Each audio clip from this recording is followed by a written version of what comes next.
Okay, the one rule I'm going to tell you is independently verify everything, especially if it makes you angry. If you're wondering what I mean, it's because this is my topic, understanding the validity of websites. So when I say independently verify anything, you ask, what do I mean? Let me tell you what I mean. First, let's talk about clickbait. For example, this. You'll be outraged at how easy it was to get you to click on this headline. Are you outraged? After you've read it, do you know if what you've read was true or not? Do you know if what you've read was exaggerated or not? It depends on the story. Let's take this fantastic picture. Look at that.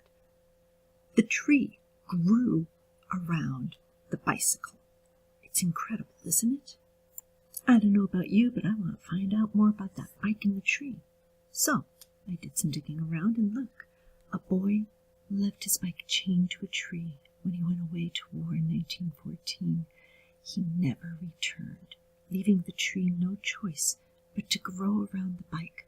Incredible that this bike has been there for 98 years now. Yeah, it's incredible. It's so incredible that there's an article about it on Snopes. Turns out, no, that's not what happened. The tree grew around the bike, but the bike was left there in 1954, so they're off by about, 40 years. I'll hear about the mom and her kids who were stalked by human traffickers in IKEA. It's all over Facebook. Look at that, right? Okay, well, let's see who's reporting what. First of all, we've got this website called inspiremore.com. Then we've got foreverymom.com, thelightmedia.com, goodhousekeeping.com, momsparknet.com, dashofsalt.co. Ooh, let's look at that one. Independently verify everything, especially if it makes you angry. And doesn't it make you angry that people are human trafficking in IKEA? So yeah, experts who work to end human trafficking say crooks don't snatch kids from watchful moms in large security camera-laden department stores.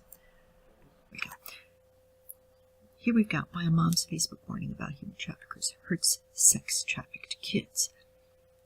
That doesn't make any sense. Don't we all know that you're supposed to pay attention to your surroundings, and if you're worried, you're supposed to pay attention? So who is she to say this? She is a professional in the anti-trafficking field. I don't know what that means. I don't. And I kind of don't care, because this brings me to another point. We were discussing this on everybody's favorite Facebook, and this lovely woman who said, yes, I can use you in a homework assignment. She says, I think this is another example of the death of expertise. Here's what I really want to show you. This article, The Death of Expertise. It's written by a man named Tom Nichols, who has degrees. He says something really important. He says, witnessing the death of expertise, a Google-fueled, Wikipedia-based blog-sodden collapse of any division between professionals and laymen, students and teachers, knowers and wonderers, in other words, between those of any achievement in any area and those with none at all. Now, it might sound offensive, but guess what? We don't all know everything. This is why it is so important to cross-check and double-check everything. But vaccines do cause autism, right? Do not get me started. Too late. If you're going to go and verify things, I suggest you do this. Debunking vaccines are safe, followed by debunking vaccines cause autism. Too late. Andrew Wakefield, a British surgeon, published an article in the British medical journal The Lancet back in the 1990s claiming a causative connection between the measles, mumps, rubella vaccine and autism. His study was of about 20 patients. That is a tiny study. Did you believe everything I just said? then you haven't learned yet, so go verify it for yourself. But remember, you may not be the expert.